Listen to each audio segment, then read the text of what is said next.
ഒരു സമയത്ത് ഇന്ത്യ റോഡുകളൊക്കെ അടക്കി ഭരിച്ചൊക്കെ പോയ മുതലായിരുന്നു പജേറോ. പക്ഷെ ഇന്നും അതിനൊരു കുറവുമില്ല.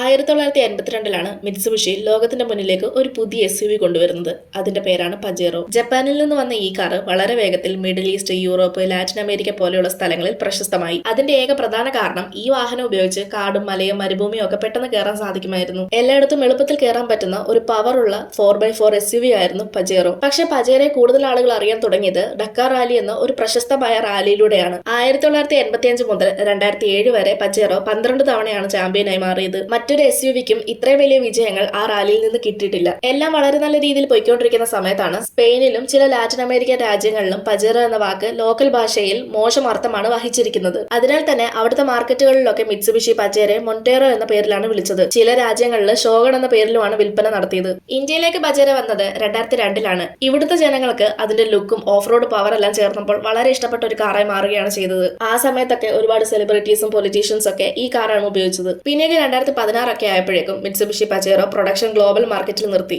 പക്ഷേ ഇന്നും മിഡിൽ ഈസ്റ്റ്, ആഫ്രിക്ക, ഇന്ത്യ പോലെയുള്ള മാർക്കറ്റുകൾ ഇന്നും സെക്കൻഡ് ഹാൻഡ് ആണെങ്കിൽ പോലും പജേറോയ്ക്ക് അതിന്റേതായിട്ടുള്ള ഒരു ഡിമാൻഡ് ഉണ്ട്. നിങ്ങൾക്ക് മിത്സുബിഷി കാറുകളിൽ ഏറ്റവും ഇഷ്ടമുള്ള കാർ ഏതാണെന്ന് കമന്റ് ചെയ്യൂ. ഇതുപോലെയുള്ള കൂടുതൽ വീഡിയോസ് കാണാനായി ചാനൽ സബ്സ്ക്രൈബ് ചെയ്യാനും ഇൻസ്റ്റാഗ്രാമിൽ ഫോളോ ചെയ്യാനും മറക്കല്ല്.